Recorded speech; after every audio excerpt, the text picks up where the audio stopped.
Please, thanks, Coop. Everyone, please excuse my voice. I'm still sick. Today is the first day that I'm actually even talking again.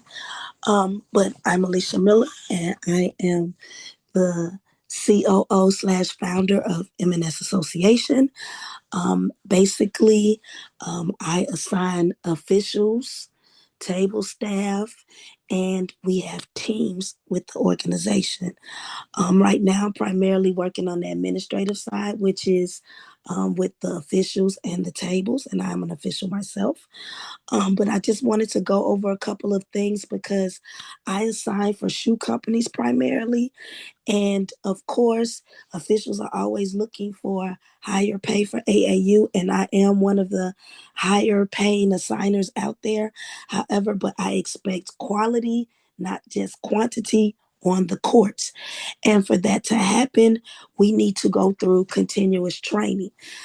Just in overview of the season and what we saw so far this summer, all officials need training. All of us have something that we can work on this off season to make us better officials. Be it that it's the rule book, our positioning, our physicality, our um, our knowledge of how to adjudicate the rule book, not just reading it. It's just different mechanics. It's a whole lot of things that we can work on. And what I am offering is these free trainings, not just for us officials, but for the coaches, the ADs, everybody to be able to learn what we do as officials so that everybody is on the same page and know that what's supposed to be done so that there's a better understanding of what calls are being made and why. The Zoom calls will be held every Thursday. Coop will go over that information shortly. And like I said, any officials, ADs, coaches that would like to participate, it's free in the state that they're in because we'll be going over NFHS rules. I just want to briefly go over my expectations for my organization. When you wear the MNS brand, my expectation is of professionalism, and that means that um, everything, your appearance, your attitude, um, responsibility, accountability, all of those things matter because these people are paying money because they expect a certain quality, and we can't keep expecting them to pay us money when we're not giving them quality. Um, Part of MNS Association is a membership fee. I charge a membership fee, which for the 2026 year it was $100. $35 of that was applied to IABO membership. Coop will give you more information because he's on the IABO board, but it helps with meetings like this with the trainings so that we can become better officials. The other part of your fees is just for yearly operational fees. That means that you get top pay, you don't get any signer's fees deducted from your money. Of course, I always pay top dollar. However, it's optional. If you decide that you don't want membership, that's fine. But understand if you still get games, the members get priority on getting games, and non members will pay a $5 per game non membership fee. That's flat across the board. So, example, this weekend when I was paying $40 a game, members got paid $40. Non members will get 35. It's clear. It's not, oh, what is he paying this one? What is he paying that? It's clear. Either you're a member or you're a non-member. Members, of course, this weekend all work because, like I said, members get priority. So if I have limited courts and all the members want to work, non-members will not work. That's the way it goes. I just wanted to clear that up because there was some confusion about how that goes. As far as your pay, depending on when the client pays, I'll send out each tournament and let you know when you receive your compensation. I have all forms of payment, so you will get paid. I have never had anybody say that they did not get paid from me. The next thing that I expect is punctuality. If you are an official, me asking you to get to a game 45 minutes before the start of your first game is not unconscionable. If you're a varsity level official, you should be used to getting to your games an hour early anyway. The clients do not want to see officials walking into a game at 5 minutes before tip off. They want to see that you're there and you're prepared and ready for your games. That's the main thing I needed to cover. Oh, and one other thing, I will be issuing out we will be having ID cards, and they'll say, Cooper, show your picture of them later. But each officials, scorekeepers, and the mission staff will get them. You are responsible for having them if you whatever events that you work for me, because it will get you admitted into the facility. If you lose your ID card, it is your responsibility to pay for another one, or you'll end up paying to get into the gym. This is to help facilitate the process of you getting into the gym, especially if you're working the second shift without standing in line. They'll be able to see your badge and you'll be able to walk in. That's pretty much what I would like to cover, Coop. So I don't have to talk so much. If there's anything that you have questions on, I am always available to answer questions via text, because I'm answering my messages all of the time. So I said, if anything is needed, please feel free to reach out and ask me. If you need clarity or you have a misunderstanding of something, please come to me directly and I'll answer your question so that you don't get miscommunication from someone else and then want to hold me responsible for it. Okay. I want to thank everyone for working for MNS Association. I hope that this training process that we're putting in place is going to be helpful, not just for you for MNS, but for you throughout your school seasons, collegiate, no matter what level you work. The idea is to make the officiating community become a stronger, respected community with more integrity than it has right now. Thank you. Coop? All right, good evening, everybody. My name is Clarence Cooper. I am Illinois high school basketball clinician, as well as a Chicago Public Schools basketball assigner, and I am the Illinois Board 267 president and interpreter, rules interpreter. Myself personally, been officiating. This will be my 26th season license, but I've been refereeing over 30 years total. And again, we're just here to try to get more people to join the officiating community, as well as those that are interested in working the shot clock or the score table. We're just trying to add more people to both of those areas, because they're going to be definitely needed. As you know, for those that have been around, for those that don't know, and for those that do know, starting 26-27 season, the Illinois High School Association will start using the shot clock for all boys and girls varsity games, and it will be used in the state tournament series. So I did talk to the IHSA today for about a good 30-45 minutes, just to try to get a few things clarified, to see where they are with a few issues or a few concerns that they may or may not have been aware of. The only concrete information that I can share at this time is that all schools must have the shot clocks properly mounted on them in the main gym on your backboards, secured and unobstructed. That is mandatory. For those schools that don't have it, they haven't given us a final decision, but they said what they're probably going to lean towards is those schools may or may not be able to have their games count towards state series, which means that the school, let's say if I coach at school A and somebody else is at school B, but school B has shot clock and school A doesn't, and school B is supposed to play at school A, but I don't have a shot clock. So I'm going to probably have to go to a school that has shot clock in order for my games to count towards the state tournament series. Again, I don't know all of the details. It hasn't been finalized yet, but from what I was told, that's kind of the direction that they're leaning towards. If that changes, of course, they're going to send out documentation and information and things like that. But potentially, that's kind of where they're going at this point. But again, if that changes, they'll let us know.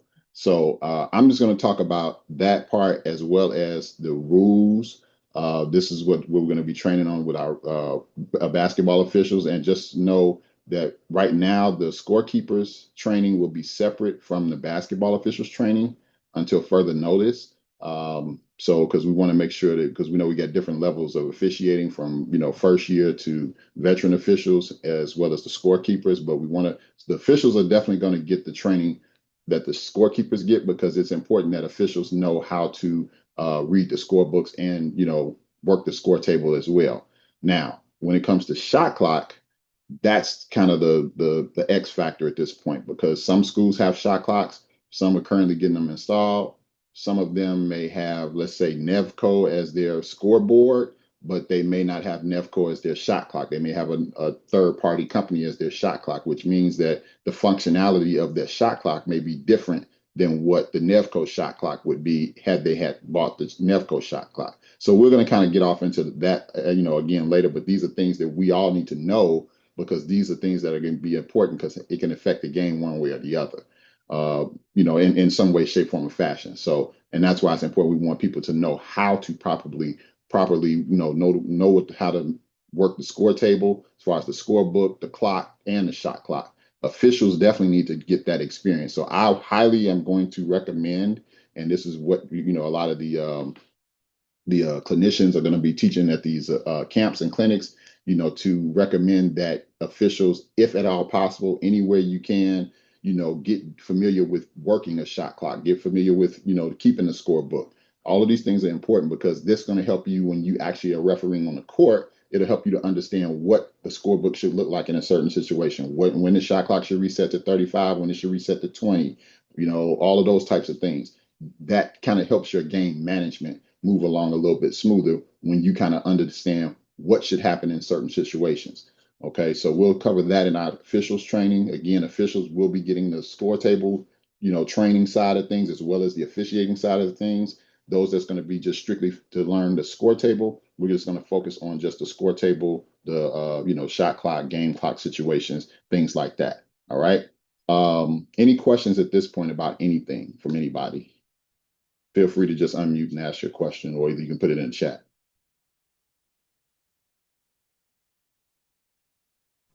No questions?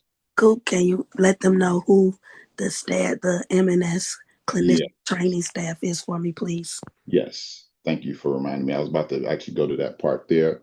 All right. So our staff members consist of a variety of people. I'm going to put it up on the screen for you. If you can't see it, just let me know. Hopefully you guys can see it. Can you see the screen? No. You don't? Oh, hold on. Wait a minute.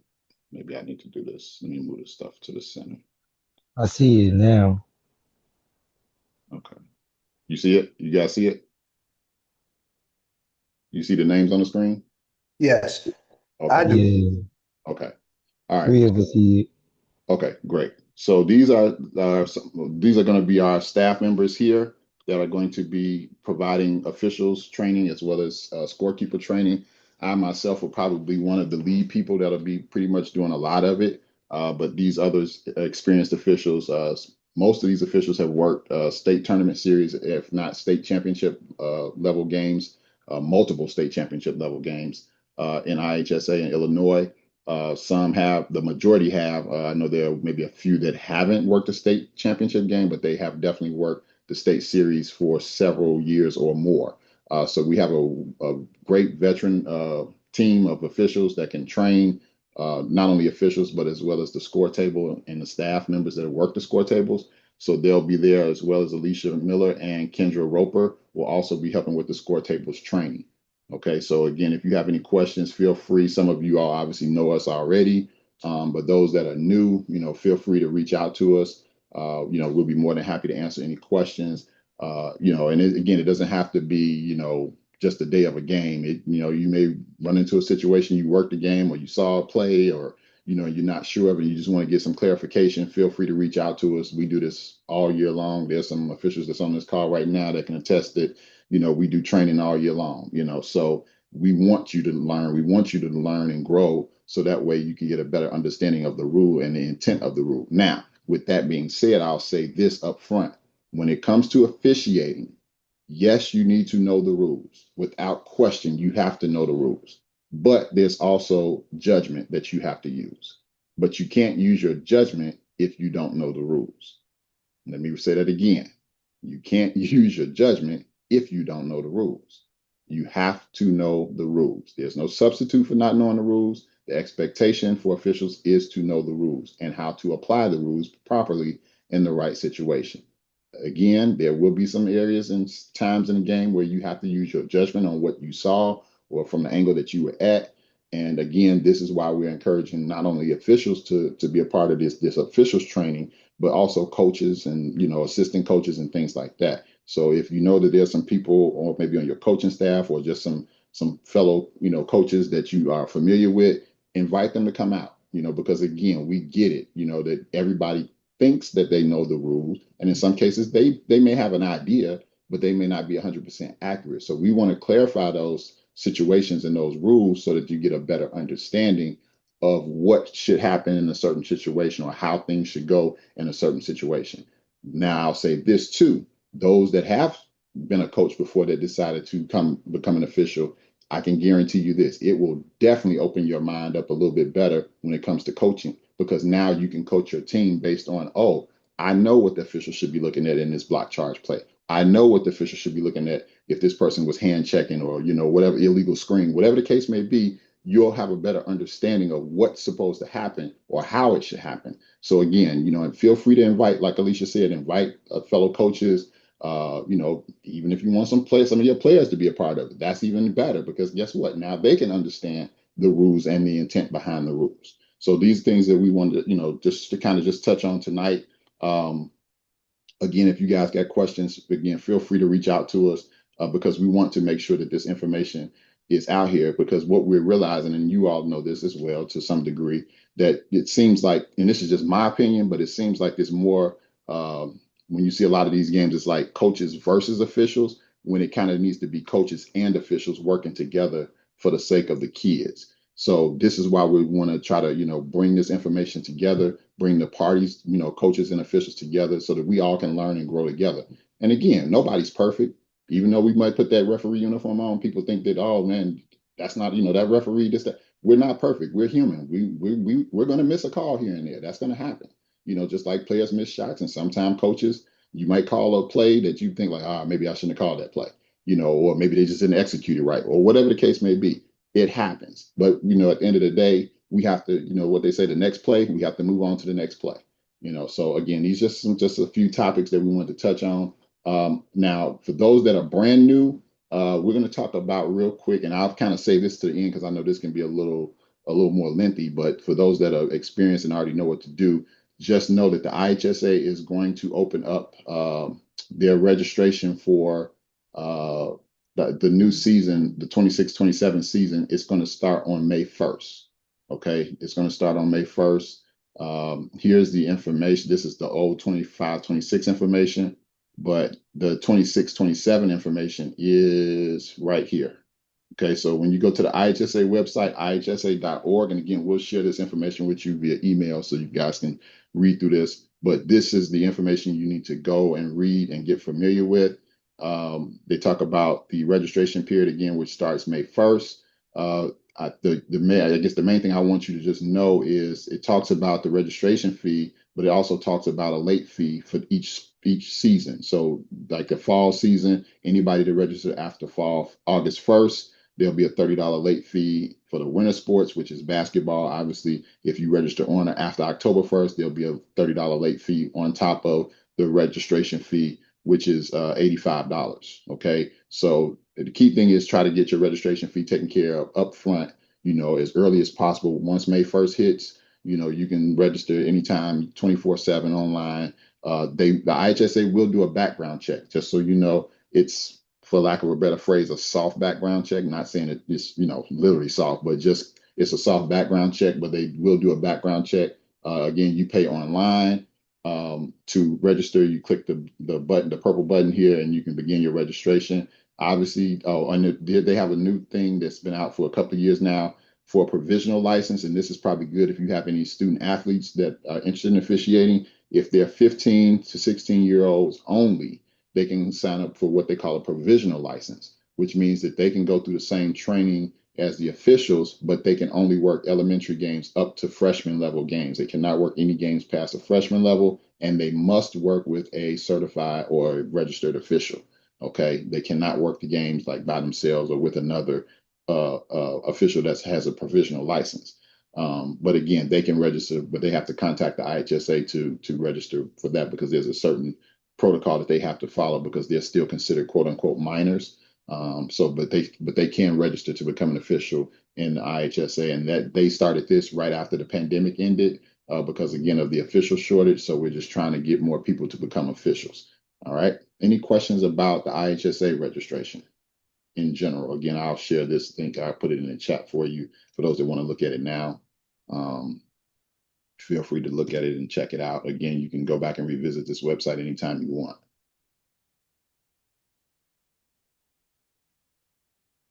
Any questions about the IHSA registration? No questions? All right. All right. What else was I on? Oh, so again, the score table staff, these are some of the staff members. So again, they may not be at all of the trainings, but they will be at a few of the trainings here and there. So, just feel free to, open up, ask questions. Again, that's what we're here for. We want you guys to, bombard us with as many questions as you have, so that you can get, become better at officiating. Yes, the CPS background check. All right. So for those that are interested in working for Chicago Public Schools, okay, Franklin, I'm gonna come back to your question in just a second. It starts May 1st. The IHSA registration starts May 1st. Those officials that are interested in working for Chicago Public Schools, even if you are a current staff member with Chicago Public Schools, everyone, and I mean absolutely everyone, must complete a CPS background check. That is mandatory. It's no way around it. The lawyer said everybody has to do it, even if you're a current employee. So that's part of the process. Alicia will go through that in more detail and kind of explain that, but you have to fill that out. You must go take your paperwork in after you filled it out to the background check facilities. I think at the time, I think it was like a $65 fee, if I remember correctly, or something like that. If it changed, I can find that out and let you know later. 5250. 6250. Okay. All right, 6250. You have to go in person to get fingerprinted. It's electronic fingerprinting. They have different facilities. It's called the Accurate Biometric facilities. I know they have one on 55th right off the Dan Ryan. I know they have one in the south suburbs, west suburbs. So again, you can do that. So we're encouraging people, if you want to work for CPS, get that paperwork and stuff done now.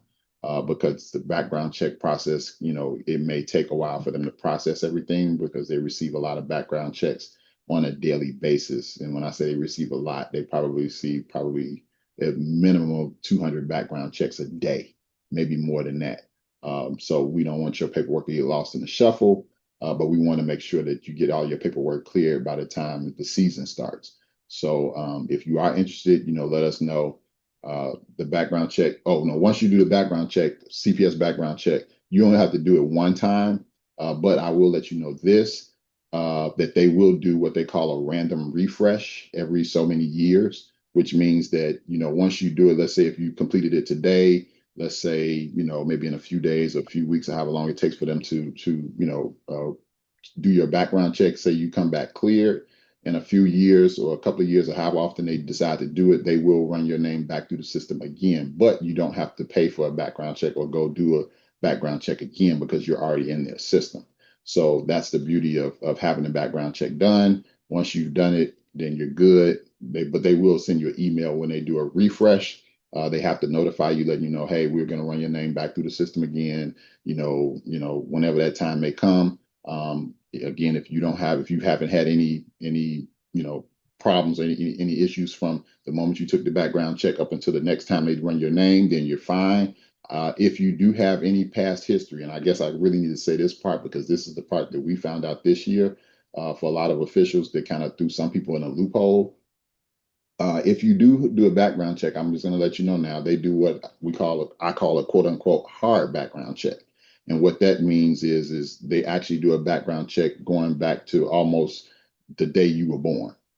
So anything you may have done, maybe you took a piece of candy from the candy store when you was 15 years old, or, and you got arrested or whatever. I'm just throwing just random stuff out there. But my point is, they're going to go back far. Most background checks, and I believe even with the IHSA, I think they only go back maybe 5 or 7 years or something like that, or 10 at the max. But the CPS background check, they're going to go back as far as they can. So again, if you have anything on your record, or if you had anything on your record way back when, just possibly be prepared to try to get that stuff cleared as fast possible, so that way you can, begin to, get cleared from the CPS background check department, and you can be cleared to officiate CPS sports. Until you have a cleared status, you cannot officiate CPS CPS sports at all. Any sport, not just basketball, but any sport. Okay, so again, make sure, and Alicia put the information in the chat if you have any questions, and we can email you the documentation for that if you're interested. Now, that's not to scare people away, but it's just letting you know if you do the background check, because everybody that's on here that works for CPS or has officiated CPS this past season, we've all had to go through the background check. So again, just want to let you know that that's kind of the process. So it can be a little slow. And I'll say this too, it might be even a little slower now because we're nearing the end of the school year. So we have a lot of CPS staff members or teachers or administrators, whatever. They may be transferring from one school to another. So a lot of people, some people may have to reapply for different jobs, and they may have to do another background check again. So again, it may be a little lengthy time. So usually the background check will come back in a few business days, maybe 3 to 5 business days. Sometimes it's been a few weeks. Sometimes for some people, it may have been a few months, depending on when you get it done. So again, the faster you get it done, the faster you can get your results back. So, and again, we want to try to get everybody cleared before the season starts, which will be in November for the IHSA season to begin. All right, but to do any games for like with Alicia Miller or any other games you want to do, rec league or stuff like that, you can do those once you get your IHSA license. We encourage you to get your IHSA license, to work those games. Now, some people you'll find out don't have an IHSA license, and they may be working at the local park district refereeing games. They can do that, but now if something happens from a legal liability perspective, you might be putting yourself in a legal situation that you can't get out of. Okay, so that's why we encourage a lot of people to get the IHSA license, because you do have some insurance coverage that comes with being a licensed official. And those are things that are very important to make sure that you cover yourself, so that way you don't get into any, quote unquote, legal issues or possible legal issues that may occur. All right. Yes. Thank you, Alicia. So if you have maybe you have something on a past record that you need to get expunged, we do have an official who's retired from the Cook County office, that he has some connections on the inside that maybe can get your paperwork process. He can kind of lead you in that direction. Tracy Carruthers, who's also an IHSA state finals basketball official, he'll be at the trainings as well. He can help you if you need to get something expunged. You can talk to him. He can kind of guide you in the right direction and kind of speed up that process, so you can get that information taken care of off your record if you need to get anything expunged. All right. That we need to break down. Anybody have any questions? No questions? Cool. Go ahead. The IHSA's background check is purely of information looking of a sexual nature. Correct. The CPS background check looks for everything. That's the difference in the two background checks. Correct. All right. I've had to deal with that over the years while I was assigned. So that is the difference between what CPS is doing and what the IHSA is doing. Yes. So again, just wanted to make sure everybody's aware of that, because I know, like we said, this year was the first year CPS had the mandatory background check that was implemented. And we did have some officials that did get cleared, but they had to kind of go through, some loopholes here and there. Well, I shouldn't say loopholes, but, to get some things taken off, cleared off their record. And some got it done fairly quickly. Some took a little while to get it done. But the bottom line is, once you get it done, then you're good to go. So again, just make sure that if you do fall in that category where something may pop up from way back when or whatever that you may have even forgotten about, just be prepared to say, okay, I got to go follow the directions in the email, because everything is going to be done via email with CBS background check. If you do have to get anything cleared, they will send you an email to get those things taken care of. And you must do it in a timely fashion, because that window will be kind of really short. And again, we'll talk about that in more detail. If that applies to you, you can talk to me one-on-one about that. But again, we just want to put that out there so you kind of know, what to expect as you go through this process. But the IHSA background check, like Steve said, is really, straightforward. You do have to put in your information online. They'll run it, and, everything will be good. You'll get an email follow up with your IHSA number and everything once you've been cleared. But everything, again, will come via email. So whatever email you use with the IHSA, that's the main form of communication. They're going to reach out to you like they reach out to all other officials in the state of Illinois, basically through email. All right. You need score table information for Minnesota. Okay. Alicia can reach out to you, Fred, so she can kind of guide you maybe through that a little bit on a one-on-one basis. All right. Any other questions about anything? Read the training for the scorekeepers tables, and that's for any ADs or coaches. You have anybody that's interested? Our scorekeeper Zoom meeting will be on Monday at 7:30, and that's for any officials that's interested in that as well. All right, so let me just go back to the shot clock information real quick. I've been trying to share mostly, I think, all of the current CPS officials and coaches have this information, but since we're on here, I'll just show you how to access it. So if you go to ihsa.org, you can click on sports and activities, and here where it says basketball, there's two buttons, one for boys and one for girls. Okay, either one doesn't matter, whichever one you want to click on. Once you click on either one, then you want to go over here to resources. Okay, and you'll see, if you scroll down, you'll see the documentation. All of this information is for shot clock. Okay, so anything from here down is all shot clock information. You can click on the links and you can read all the information again. This is going to be rules that you need to know on top of the regular National Federation rules. Okay, this is going to be very important that you know these rules. So if you're not familiar with it, I highly encourage you to read it. Again, we'll be covering this in our training sessions. We'll be showing some video situations to kind of reinforce some of the documentation that's there. Myself and a few other people were really adamant about trying to get this information up this past season so people can start reading through it and start getting familiar with it. I did talk to another state clinician. We are working on trying to put a slideshow together, basically kind of an extension of what's already there, but with some videos in it, so that way you can use that as as additional training tool to help you understand, how in different situations what to do, when the shot clock should go to 35, when it should go to 20, and so forth and so on. Let me say this as well: the NBA, NCAA rules are not all the same when it comes to high school rules. Everything that we're going to be doing is related to high school. There are some similarities, yes, but all of the rules are not exactly the same.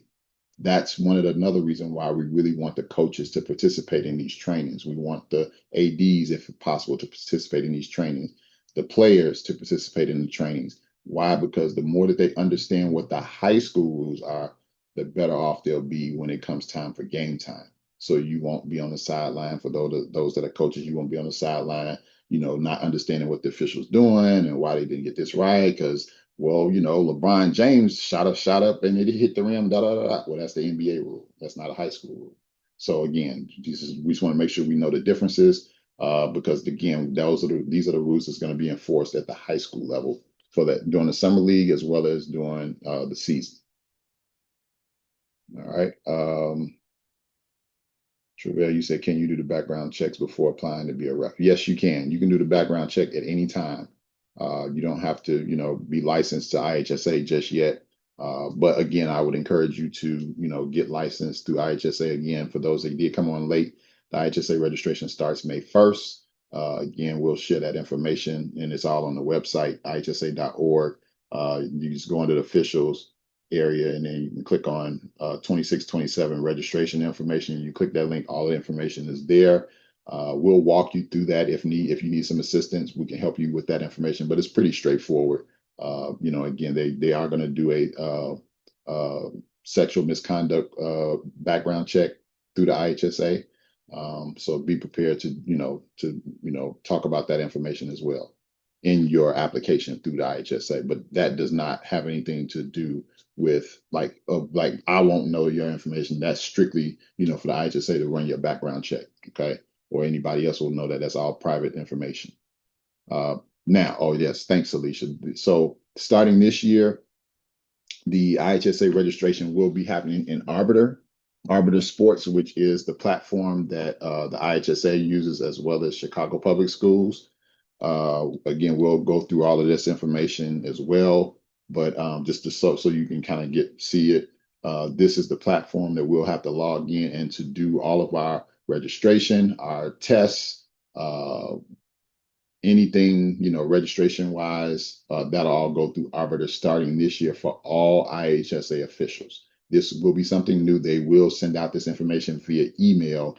So again, once you register to become an IHSA official and they have your email address, you get all communications through your email.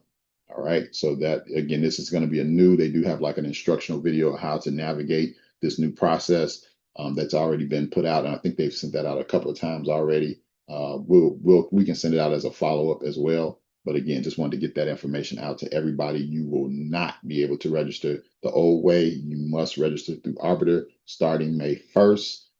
Again, they'll send out an email, so check your email on a regular basis as we get closer to May 1st, because they will be sending out more information to follow up with that. All right. Any other questions? All right. Alicia, do you have anything additional you need to speak on?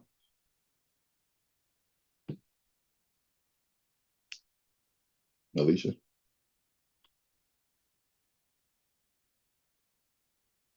Yes. So our training days will be Tuesday and Thursdays.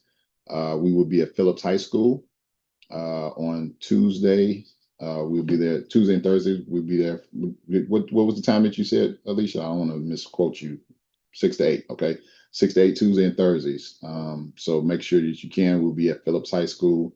You can put the address in the chat too for those that don't know where Phillips is, and we'll be there for training.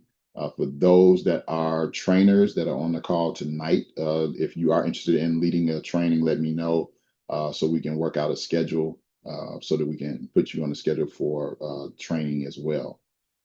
Because we do have, again, a wide variety of officials that can train on just about anything when it comes to officiating. All right. The scorekeepers, for those that are interested in doing scorekeeping, we will have a Zoom training on Monday, this coming Monday at 7:30. Is that the right time, Alicia? Or did we say 7 for Monday for the scorekeepers?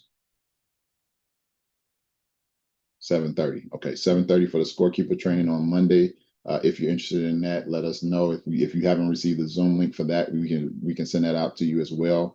And again, it'll be just an overview, kind of similar to this, but just kind of geared towards the scorekeepers before we actually get started doing our in-person trainings over at Phillips.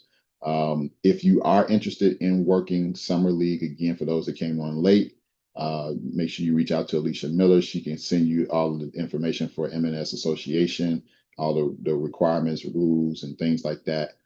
She spoke on it earlier, and we are recording this meeting. So if you want to go back and review it later, you can feel free to do so.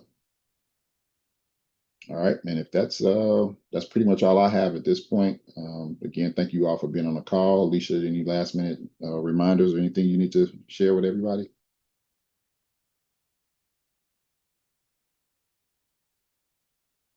She's probably typing. She's been a little under the weather, so we got to be being a little patient with her voice.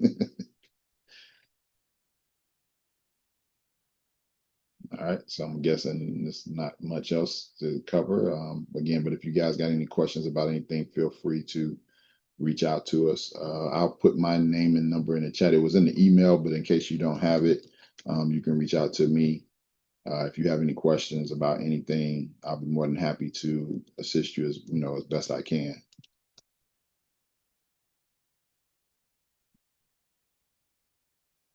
Training starts Tuesday.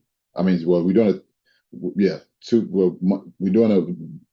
we're doing a Scorekeepers training on Monday. That's via Zoom, but the in-person training starts Tuesday. So we're gonna do Tuesday, Thursday at Phillips High School from 6 to 8. All right. All right, well, if that's about it, then we're gonna let you guys go. And thank you for being on the call. What I will do, I will follow up with an email just for those that are brand new officials. There's going to be a video that I'm going to send you. It's a two-person mechanic, which is the basics of officiating. I want you guys to watch that video and take notes. We're going to discuss that with the brand new officials when we have our in-person meeting, because you need to know the foundations of officiating, and knowing the lead, the trail, which line is your responsibility, which line is not your responsibility, all that kind of things in different situations. So I'll send that video out for you guys to watch that as well. And again, we'll talk about that at the meeting, as well as we'll have some stuff for our veteran officials. So we'll cover kind of twofold. But thank you again for being on the call, everybody. We hope you have a wonderful day. Yes. Go ahead, Jim. Alicia put in chat that Tuesdays are only in person, Thursdays are Oh, Zoom. okay. Thank you, Alicia. So Tuesday will be in person, and then Thursday will be be on Zoom. Again, the Zoom will be great, especially if you, like I said, if you got people who maybe traveling out of town, or whatever the case may be, or moving around. So the Zoom will be good for them. But again, we want you to be in person, because there's a lot of things we just can't cover in a Zoom that we have to cover in person. So if you can, do your best to try to make it there. Let us know ahead of time if you're gonna come. Reach out to myself, Alicia. Just shoot us a text. Say, hey, I'll be at the meeting on Tuesday, or I won't make it, or whatever case may be. We just want to know before we, start those cars up and burn that gas, because as you know, that gas ain't cheap out there now, and we're doing this for free. So we're not, charging anybody for this. We just want officials to get better. We want scorekeepers to get better. We just want to add more quality officiating in the officiating community. That's our goal, and we want to do it the right way. So again, but thank you all for being on the call, and everybody have a good evening. I got one more thing to say, Coop. Oh, I'm sorry go for ahead. interrupting. Go ahead. I wanted to start officials who have gently use officiating gear to donate if possible, because I know I have a lot of stuff. And if you guys want to join in with me, when we meet up on the actual days, we can bring things that maybe newer officials could use. So I have a lot of, black pants, black joggers, even some of my IHSA shirts. So those who are my size, the females, then I'll have a lot of those items and some gym shoes as well. So if you can join with me, that would be great. And Yeah. bringing your gently used items. Nothing that's dingy or anything. I hate dingy IHSA shirts. Please don't donate those. That is not what I'm looking for these newer officials. Right. I'll put this website in the chat if you're interested in purchasing your own uniform brand new. This is just one of the many websites that a lot of officials use. You don't have to use this one. There's a bunch of other ones, but if you want to go to purchaseofficials.com or click on the link in the chat, this is back at a uniform package builder, meaning that they kind of package together a complete uniform that you would need as an official. Just click on Illinois. I know they have an Illinois. They got different states on here, so just make sure you find the Illinois one, which is right here. And they have a package for like $134, or basically $135, which gives you the pants, the shirt, the jacket, and the whistle. Okay, you have to buy your own shoes. Your shoes must be black, all black, or as much as black as possible, without any other designs and things like that on it. So again, we want you guys to come out looking professional and having the appropriate attire when you're out there. I will say this: during summer league, though, you may see some games where officials may be wearing black shorts. If you don't have black shorts, I would encourage you to get black shorts, preferably black shorts with no fancy designs, just solid black shorts if you can get that. Reason being is because certain leagues, I know Alicia can talk about this in more detail, but there are certain leagues that are maybe strictly Nike summer league events or, Adidas or whatever it may be. And you don't want to walk in with Nike shorts to an Adidas event. That don't look good. So if you just get solid black shorts, then you should be fine. Alicia, anything you want to chime in on that? That's it, except for MNS uses the same professionalism for uniforms for AAU as we do our regular school season. So only thing that we're laxed in, like Coop said, is we do joggers. I don't even do shorts because to me it's not professional. So as long as you have, like I said, some black joggers, we do have shirts for MNS. I did not cover that, and I apologize. The shirts are $20. And you can order it. If you need a shirt, just send it to me. I'll make the order. And then when you work your first game, then I'll do the deduction from your first pay for the $20. But we also have Scorekeeper shirts as well, because I do believe that you're supposed to dress for success. Absolutely. Absolutely. All right. Well, again, we're going to meet on Tuesday in person at Phillips High School, 6 to 8. Bring your rule books, your notepad. Those that are brand new, just bring a notepad and something to write with. We're going to challenge you. You will have some homework assignments here and there, so just be prepared. But again, just try to keep your nose in the rule book, study the rules as much as possible. I think if I didn't send a link to you for the rule book, let me put that in the chat too. If you want to order rule books now, just keep in mind that that the new rule books will be coming out typically around September, October. But this is the current rule book if you want to just, purchase it and start reading it. This is the National Federation rule book that all high schools are using across the country. So again, this is what you really need to get familiar with. I would recommend that you get the rule book, the case book, and the officials manual. Okay, the rule book, which is like $12. The case book is $12. The officials manual is $22.95. The rule book is just that. It has all of the rules. The case book will give examples or scenarios, how to, like real game situations that have occurred over the history of basketball, and then how to apply the rule to those particular plays. The officials manual is going to cover everything else, where you should be in certain situations, where you should stand, what you should be looking for, what you should not be looking at, and all of those types of things. Again, that's if you want to, get a jump on that. You can definitely order those books and you'll have them ready. You can, have it before the season starts just to get familiar. There will be rule changes. Actually, I need to call somebody to find out when they're going to release it, but typically it's right around sometime in May or June. They'll release the new rules for the 26-27 season. But I know somebody on the National Federation Committee. I'm going to probably reach out to them to get an idea of what those rules may be. If I can get a hold of them before the meeting, I'll try to definitely share that with you guys. But they'll release it, like I said, between May and June of this year. But they won't be printing out the books until the fall. So the new books for the 26-27 season won't be available till fall. For those that are IABO members, again, you already know. Which is, just so you know, for those that are new, IABO is a organization that we've been partnering with and we've been working with that actually helps train. All they do is strictly train basketball officials all over the world. That's all that they focus on. And so myself during the pandemic joined as an IABO member.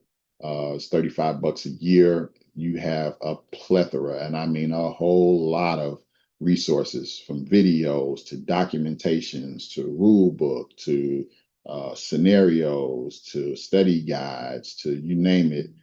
Yeah, and some of the officials on this call, they can attest that this is the real deal.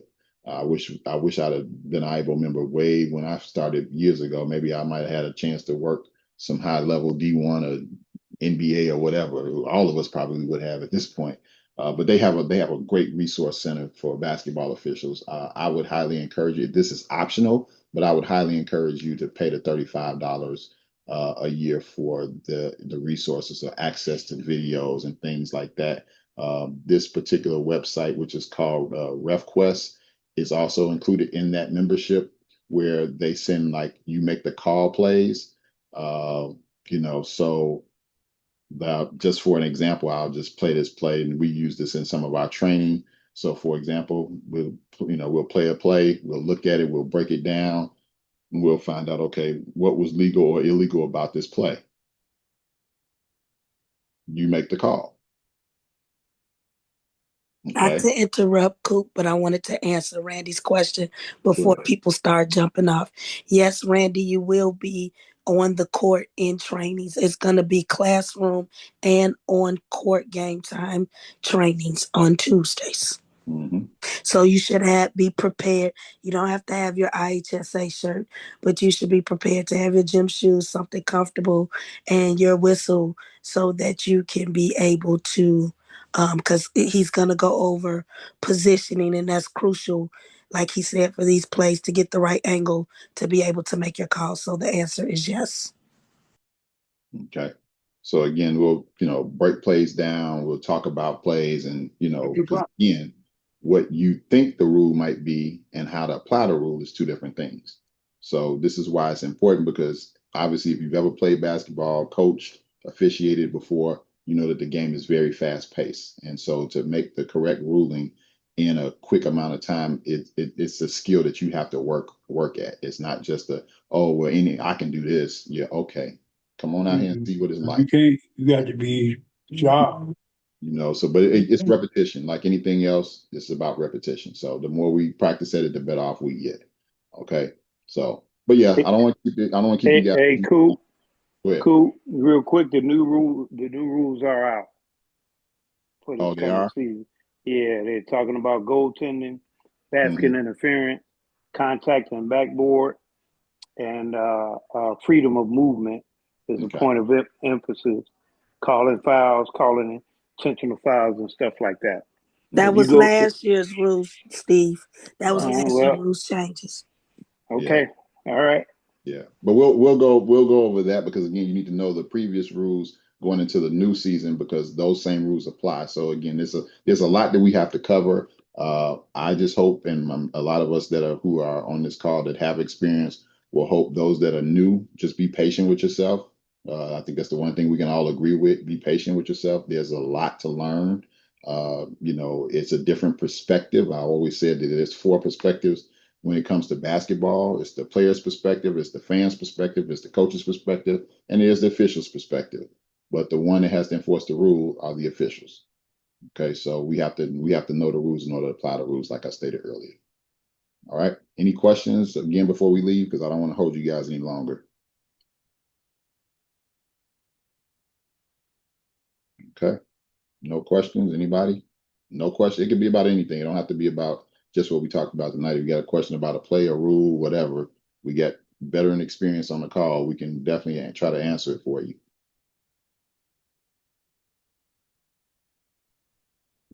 All right. Good evening. Mr. Coop, can you hear me okay? Yes, we can. Go ahead. All right, cool. Quick question, just in regards to, I guess, like a certain play, right? Let's just say that an offensive player is airborne on a pass, like, the driving, in control, they get a paint touch, they get airborne on a pass. The primary defender establishes legal guarding position, and the pass goes, and then there's contact. How would you, or I guess kind of like, how would we judge it if it's going to be some type of charge, block, or like a no call, even though it's a pass and that player is not attempting to make a score at the basket? That's a great question, and that's definitely one of the questions one of the scenarios that we're gonna cover. In officiating, we call that a pass and crash play. Okay, meaning that let's say if I'm the offensive player and I'm going towards the defender and I jump in the air, but I don't shoot, but I pass the ball. But if I'm the offensive player and this is, well, I'm saying, if this is the offensive player and this is the defensive player, if I go airborne and I still crash into that defender, if the defender was already there before I left the floor, then the responsibility is on the offensive person to not make contact to the defender. But if the defender is not there before the offensive player jumps, now the onus is on the defender. Okay. So basically, it's kind of like who's the first person that's established their position. That's really the gist of it. I mean, again, I don't want to get into the weeds of it, but that's generally how we kind of use that decision-making process. We're taught to always officiate the defense. So that's what we're looking for 99.9% of the time. That's what we're looking for to see. Does the defender establish legal guarding position? Again, that's another topic that we'll go dive into, because again, you need to understand what that means, or in abbreviation terms, we call that LGP, legal guarding position. But yes, that's what we call a pass and crash play. But that's what we're looking for. We're looking to see, does the defender have legal guarding position before the offensive player went airborne to make that pass to a teammate, or even, let's say, if they did shoot the ball. Either way, we want to know, okay, what did the defender do? What did the defender do? Were they legal or were they illegal at the time of the contact? Got you. Okay. Is it okay if I ask another question? Sure, go ahead. Different play. All right. So, offensive player goes up basically for like a dunk. Let's just say, there's no contact, whatever. But then let's just say that they missed the dunk. They're still hanging on the rim. There are other players that are underneath the rim, so he's hanging on the rim in regards to like safety measures. Not trying to land on anybody, roll an ankle, whatever the case may be. The ball bounces up after he go, like, let's just say like the ball bounces up on the back rim, bounces up relatively high, doesn't make any contact like over the rim or anything like that, and it kind of bounces back into the rim. And he's still hanging on that rim. But then as soon as it goes through, basically simultaneously, the offensive player that was hanging on the rim, it falls through and like it goes through the net. Is that supposed to be offensive goaltending, or is that's basket interference? That okay?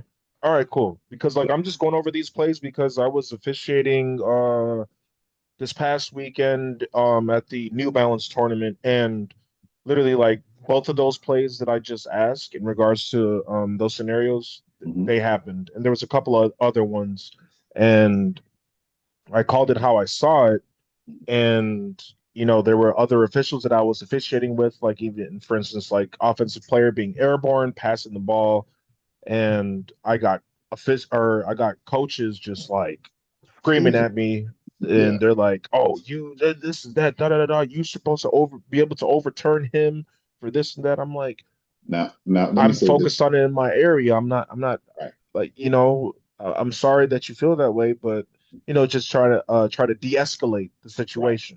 Right now, I'll say this too, because based on you mentioned that like players were under the basket when the offensive player was trying to attempt a dunk, and so in that situation, it's more of a timing situation, meaning were the players there when he went up, or were the players there after he attempted to make the dunk? The player attempted to make the dunk, and he realized that there were players underneath him, so he was holding on for his own safety.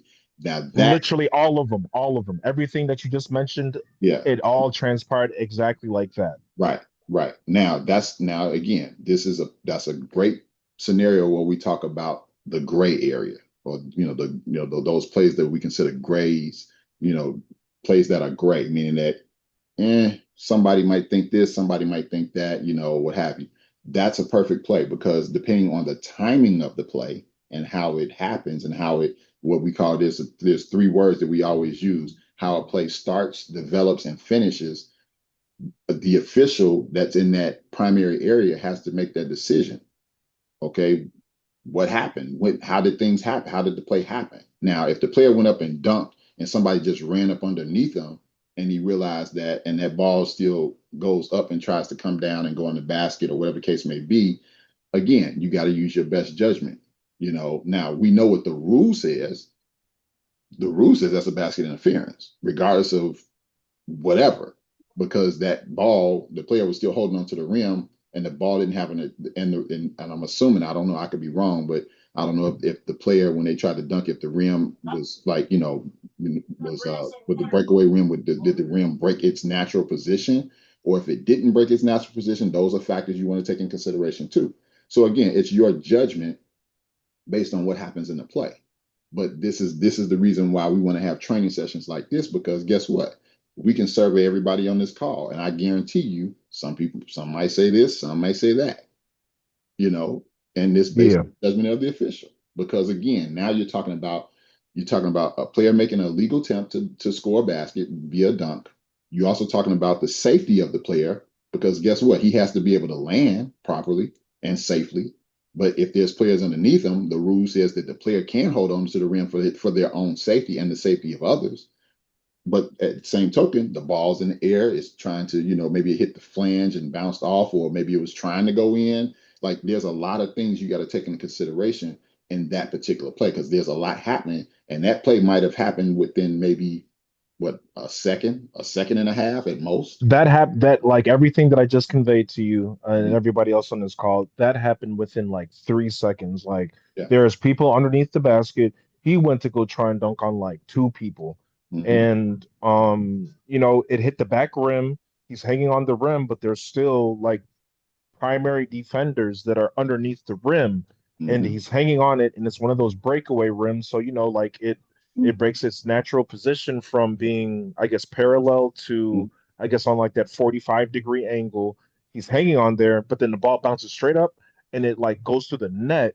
And as soon as Hmm. it goes through the net, simultaneously, he's able to like pop off of the rim, and he has two hands on the rim, and then there's people there. But I was witnessing the play. I was at the center position while Okay. that play was happening, Hmm. right?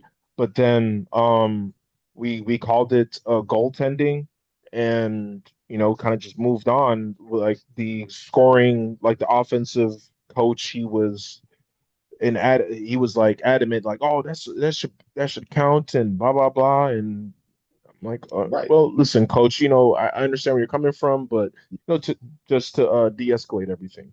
It Hmm. was like one of those bang bang plays, and mind you, this was 15U. Hmm. Like I mean, it was 15U. we have to look at the talent level. I mean, Hmm. all over social media now, you got kids in seventh and eighth grade dunking like they're in the NBA. You know, Exactly. I mean, a lot of these kids are very athletic, and again, you have to be able to officiate that. You got to be able to learn how to say, okay, size, be able to officiate size and strength. That's important, because guess what? If Shaq is backing me down in the post, you got to know how to officiate that. Right. I mean, just because he's Right. big doesn't necessarily mean he displaces me.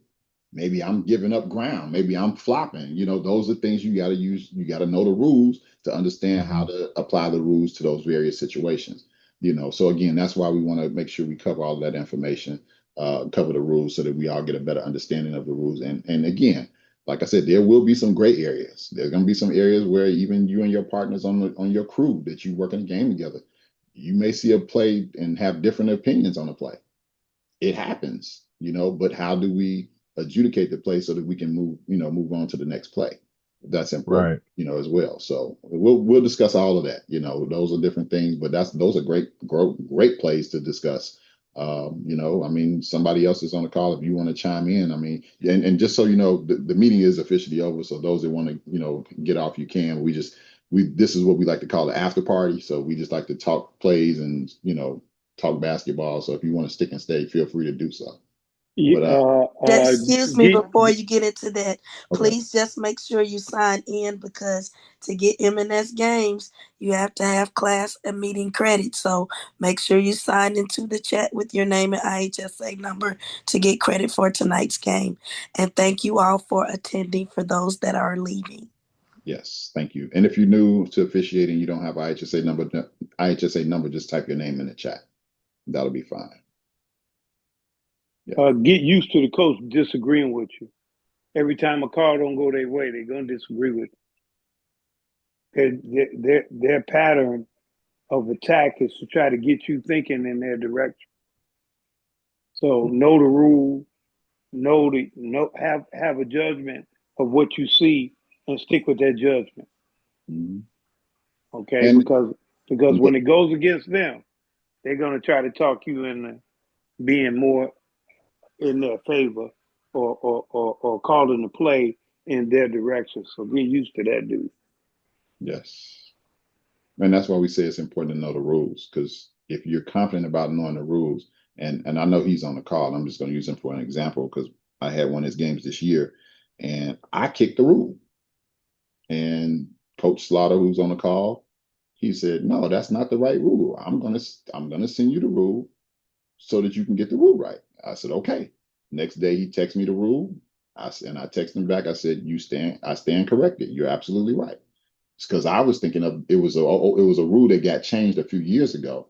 I was still thinking of the old rule in the heat of the game. I was just really thinking the old rule, and I was like, "You're right." I kicked the rule. So it happens. You're human. You're gonna miss calls. You're gonna miss plays sometimes, but it's not the goal is to miss them all the time. It's happened, and he understood. He like, "Hey, okay, I missed the play. We go on to the next play."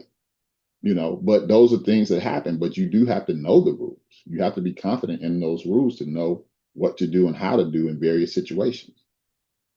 That's very important. And not only that builds confidence with not only yourself, with your partners, but with coaches. They see those things. I know especially during the spring and summer league, that's a great time to really, tighten up your skill set when it comes to officiating, is because guess what? You see a wide range of teams, a wide range of players, a wide range of coaches, and they get to see you work.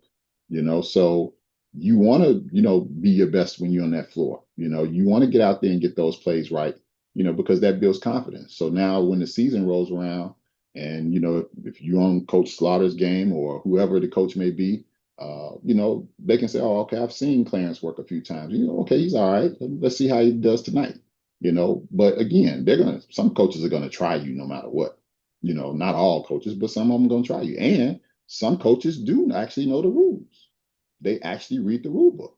So again, you don't want to get caught off guard, but you want to be prepared. Just like any, if your regular job, you want to be prepared. You don't want to get caught off guard on your regular job. Same thing with officiating. It's just that for some people, the game can get very high intense, very high intensity, and it can be a little emotional for people, and we have to be the safeguard of the rules and make sure that we enforce those rules and do it the right way, So that's our job. That's what we get paid to do, and that's the expectation. Because obviously, whoever your assigner, that assigns you to a game, they expect you to do the job the right way, and stay out of trouble and be professional. Yeah. Oh yeah, the ratings. So this year, well, starting this past season, for those that don't know, IHSA during the basketball season, during the winter basketball season, IHSA requires the coaches now to rate the officials um, after every game. So that's part of their responsibilities. And they do that online through the IHSA website. But again, they're going to rate you on your rules knowledge, your appearance, your performance, were you running up and down the court, or were you just kind of, lollygagging? Like all of those things are gonna, show up. And then more importantly, remember this: everybody has one of these, even the fans. So you got to make sure that guess what, you are giving the best performance on the floor, because you don't want to look bad. You don't want, coaches sending in clips saying, "Oh, look at Clarence. He doesn't even get across half court. Why you keep putting this guy on my games? He's making calls at half court and the ball's all the way at the end line. What is he doing?" You don't want to be that official. You want to be the official that's hustling to your positions, to your spots, making the right calls, getting the right angles. Again, you got to be in shape. If getting in shape is what you got to work on during this off season, then that's what you got to work on. If you got to change your diet, then that's what you need to work on. Whatever it is you need to work on, because again, it does affect you mentally and it will affect you physically. As far as if you're not in shape, and it's going to show. So again, if you're brand new, we get it. It's going to take time to kind of get into the rhythm or get into the groove of things to understand what's expected, how you should go about doing things. But if you've been around a while, you know you have to tighten up some things, then work on those things so that you can be better for the upcoming season and for your next game. All right. But that was great question, great scenarios. Anybody else got anything, any plays or rules that they're not sure about or want to discuss while we're on here for a few more minutes? Don't everybody talk at once. Mr. Slaughter, do you happen to have any questions about rules or anything?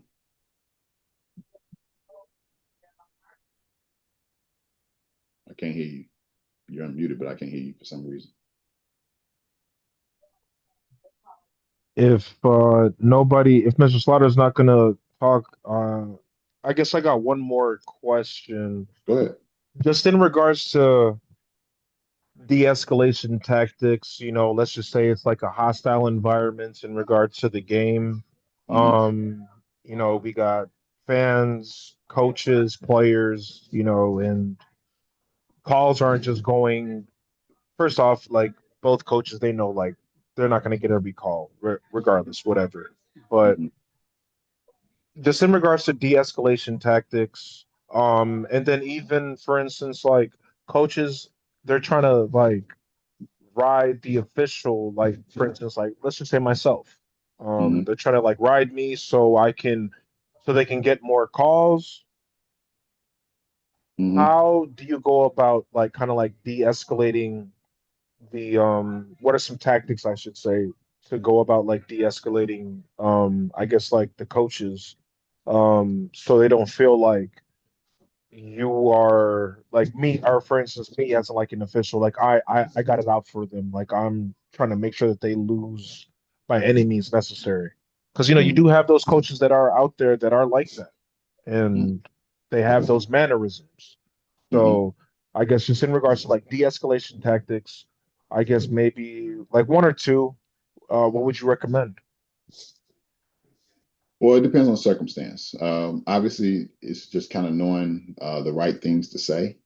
Um, and when I say that, I mean it from perspective of, we have to, like you said, de-escalate. We can't have a coach just, way up here vocally and just like, just want to shout and complain and this, that, and the other. And then we're trying to shout and complain with them because now that's, adding fuel to the fire. So to de-escalate, sometimes it could be, terminology. What the first thing is, you got to listen to understand what they're asking or what they're talking about. That's the first thing. And I think that's something that as officials, we have to do a better job of, is being able to listen to what the coach is saying or listen to what the player is saying. And the reason why I say that is because sometimes they're actually giving us valuable information, but because they may be saying it at a loud tone or a loud volume, we think that they're shouting at us, or we thinking that they're, demeaning us. And that's not always the case. Sometimes it could be the coach might be saying, they're fouling my player, they're fouling them. Well, if the coach is saying they're fouling them, maybe might be something we might need to take a look at. Not saying always, but they might have a point. So you might want to say, okay, coach, we should take a look at it. We'll look for it. And, look for it because maybe they might be right. Not saying all the time, but maybe they might be right. But if we don't look for it and we just, oh, that coach, he always yelling. He don't know what he's talking about. Now, sometimes the game can get out of hand because why? That one foul turned into 2, 3, 4 fouls, 5 fouls, 6, 7, 8, 9, 10 fouls. And we just keep ignoring it. Now the game gets worse and worse from a control perspective. Okay. But now on the flip side, if you think that coach is saying that just to, demean you, then you have to address it. Then the rule book says we can issue a warning or we can issue a technical foul if it's deemed to be unsportsmanlike. But that's, again, your judgment. Depending on what the coach says or what the coach does, you have to make that decision. So there's, again, we'll cover those in detail, those types of situations, and we'll go through some scenarios or show some videos as well, talking about some of those types of situations. But it's really just about listening first and then asking yourself, okay, are they making a statement or are they asking a question? Okay. If they're asking a question, then you have to process the question and say, okay, is this a legitimate question that I need to answer? Now, I'll say this, and I've learned this from going to camps, that when you listen and the coach is asking a question, now you can give them an answer that can help them coach their team better. Okay. In some cases. But if we don't answer the question, now the coach is steady asking questions. So it's just like, if anybody asks you a question, you should be able to try to answer their question, okay, if at all possible. Now, we can't do it up and down the court every single possession. Obviously, we can't have a conversation with a coach like that. But if it's, isolated play or a situation that happened, yeah, if you can address it, you address it if you can. But if you feel like, again, it's your judgment. If you feel like this coach is just talking just to be talking, then okay, coach, okay, I heard you. That's enough. I heard you, and you move on to the next play. If they keep going and keep going and keep going, like I said, the rule book gives us two options as officials. Either you can give a warning, or you can give a technical foul. It doesn't have to be a warning right away. It could be a technical foul if you deem it to be unsportsmanlike. And if you give a technical foul, obviously the coach has to sit for the remainder of the game, and everything that goes along with that. Okay, so yeah, Jamila, you want to chime in on that? Yeah, I agree with everything you were saying, Coop. I would just use another tool, and that would be your partners. They can interject with the coach and kind of relieve you from that situation and go over there as well. Like, for instance, I had a situation this past season where I felt that me and another partner let our third down because it got so elevated that we had to call the police. And thinking, because I knew the coach, thinking it was nothing on my end because I knew the coach, but it was something bigger to the newer official. And it got so bad that things were said and somebody said somebody touched someone. So the police was called. So I felt that myself and my second partner, we let down our third, who was actually the one that said he was offended, meaning he got touched by the coach. So I felt that we weren't there to assist our partner the way we should have to de-escalate the situation and have it escalate to what it became to. So I feel partners should step in when they need to, rather earlier than later. And then, like I said, like Coop was saying, you can talk to the coach. So sometimes coaches just want to be heard. They want you to listen to them. You could agree to disagree, but be respectful. You might not get the same respect in return, and that's when you use your other tools as far as a warning or a technical foul.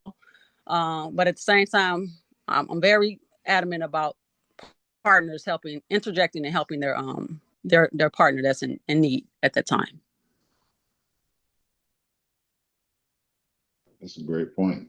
Great point. Andrew, you want to chime in on that? That was a great comment, Jamila. Andrew, I don't know if I want. Good evening, You all right? everybody. Good go ahead. I'm evening. good. I'm good. First, the young man who was asking about de-escalating situations. The first thing that's gonna happen is, especially if you're a young official and you work with a veteran, and you look over there and the coach is riding you and he's riding you. Next time we come down the floor, Clarence is over there. He talking to the coach, and the coach is not mad at all. So now at halftime, I'm gonna ask Clarence, "What did you say to him?" And I'm not saying I'm gonna use that on this coach or the next coach, but whatever Clarence said to that coach, it's gonna help you down the line. For me to have some kind of communication with the coach, and so with that, it's a couple of ways you can get out of that as a young official. So you just call a foul. You table sat right on the coach's bench. The player is shooting 2 shots, and I'm going to center court. I'm almost going to be at the center circle. If I don't want to have a conversation with this coach, or he's been riding me, and I don't have the right thing to say to him, so I'm going to just get away from him. That way, he going to have to get loud for everybody in the gym to hear what he got to say to you, or he's not going to say nothing, because he can't come on the court. He can't come on the court. and hopefully the veteran official who you're working with, they'll help you with that. So on the second shot, you go move a little bit closer to the coach. He probably just say something. Well, the player that shot the second shot, and we get a play. I don't have time to talk to him now because I'm going from trail to be the new lead. So that's one way it's gonna get me out of that situation. But eventually, you're gonna have to have or gain some communication skills, and that's gonna come with experience, talking to experienced officials. Not being negative with it. Just like Clarence said, the coach is talking to you, and he said he got fouled on that play. He got hit. I'll take a look at it, coach. And when it gets down to it, he's only talking to me. This might not even be a foul where we go shoot. He's talking to me because I'm the closest official. Clarence on the other side of the floor, he made the call. And all I'm going to do, I'm going to stand there and let him talk. And then I'm going to say, I got you, coach. I'll take a look at it. By that time, we should be playing again. I don't have time to talk to him no more. I got a job to do now. So that's just one scenario that hopefully it'll help you with that de-escalation. Yeah, I think, and it's great that you brought that up too, because I think that's one of the things that a lot of officials can always work on is our communication tools. Again, not saying you got to communicate every time down the court or every time the coach or player says something, but when the time permits, you need to know how to communicate properly and professionally, even if it is a heated environment, even if it is, a close ball game or whatever the case may be. It's our job to learn how to de-escalate situations as much as we possibly can. On the flip side, no matter how much we try, sometimes the situation may not de-escalate. And that's when we have to, use our tools. Can you hear me now? Oh, yeah, I hear you. It's still an echo. Oh, echo. Yeah, I'm sure why. Okay. Is that better? Yep, better.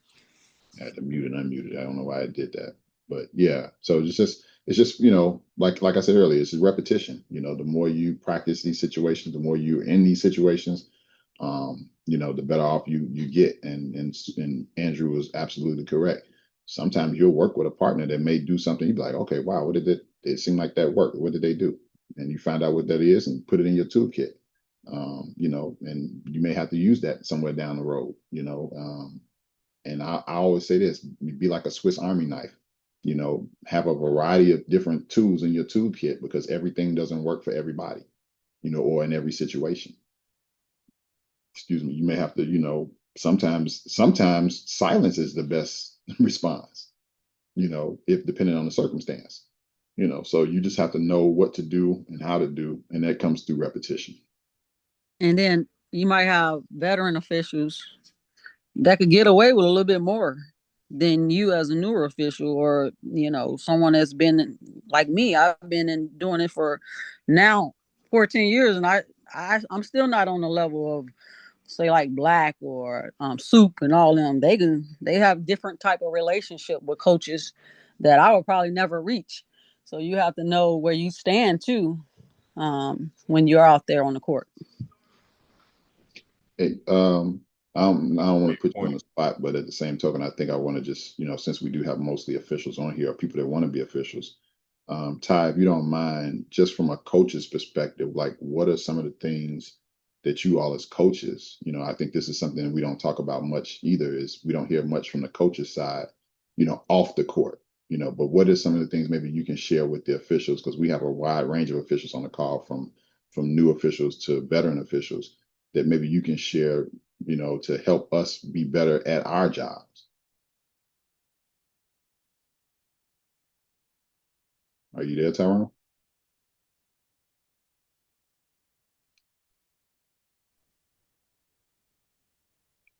Mr. Slaughter, are you there?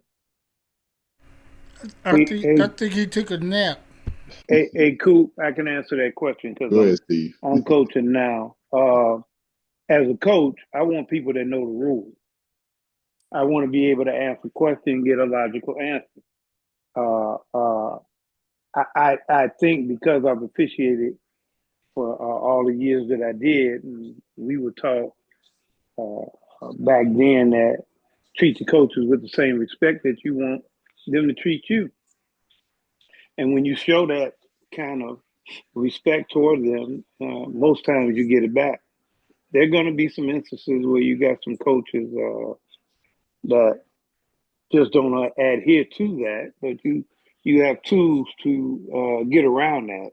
A warning all the way up to a technical foul and taking them out the game. There's times when you give them a warning. There's times when you call it just a technical foul, and there's times when you have to eject the coach.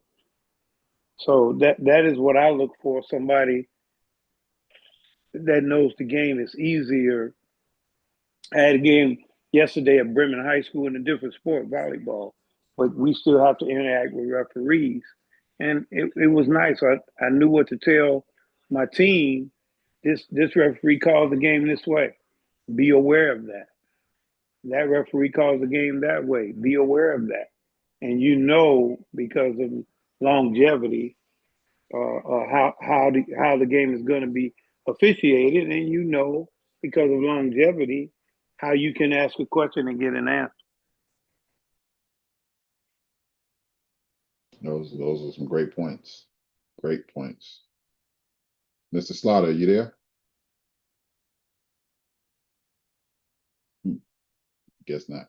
See, I love what you said, and I wish that all coaches would actually at least take a class in officiating so they can have a little bit more respect for officials. But unfortunately, especially for the newer officials, they probably going to be on the lower level first or doing more lower level games, and you might not have the more advanced coaches. So they're going to probably reach a point where they are going to be in contact with a coach that may not be well versed with the rules, or may have a certain stigma about officials. So that's the part that officials need to be aware of and be ready for it in order. But I think professionalism and knowing the rules will always put you out first as a great official, even if you might have some disagreement with coaches. Being professional and knowing your rules, that will always help you out in the long And, run. and I do apologize, Janita. My earpiece shut down on me and I had to switch it. So I didn't hear the very first part, but I think you were saying they treat new officials different than they treat veteran officials What I just said now, or what I said before? just now. No, I was saying that newer officials might do more of the lower level games. So they might have coaches who are new as well, or not have been coaching for quite some time. So they might not be as well versed with the rules, or it might come off as a little confrontational at times. Not all, but some. Uh, Um, so I was just saying that I wish that more coaches would be able to take a class or know a little bit certain things about officiating prior to starting to coach, because they'll have a certain level of respect for officials. Well, we've tried that over the years, and the coaches come in meetings and fall asleep. They're Like not really Slaughter, not even talking. right. Yeah, they're not. And well, Slaughter's not one of those guys. I know. He is one that Yeah. will ask questions over the years, and I've gotten call from him several times asking about what I think, this, that, and the other. The biggest thing you got to know is when to use your tools to ignore, tech, or eject. You got to know that, and at that point, in your effort of learning, because we were all new at one point in time, and we all had to deal with coaches when we were new. In fact, when Andrew Williams and I started, Slaughter was the coach of Ferrari AAU team, and you have to deal with him from that aspect. But you have tools to deal with any person, whether they are just question askers or whether they want to be recalcitrant toward the rules. So you again, you have to know those tools, know when to do it, and know when not to do it. Know when to use them, and know when not to use them. That's the best way to handle that. And as Andrew said, that all comes with experience.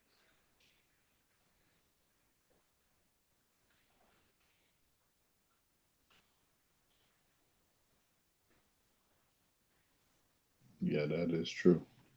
That is true. Any other plays? Cam, I see you on here. You got any plays you want to talk about or rule situations? Or Franklin? Hey, Coop, I want to bring this up. Go Since you said we got new people on here, and I was at a boys' game, toward the end of the season. It was our senior night. I'm a coach at Bloom High School, so I went to support the boys' basketball team, and two of the three varsity, and because I am a referee, I'm gonna say, or so-called varsity officials were 50 minutes late for this game. Now, out here in the south suburbs, you get in these games now. So you've had these games.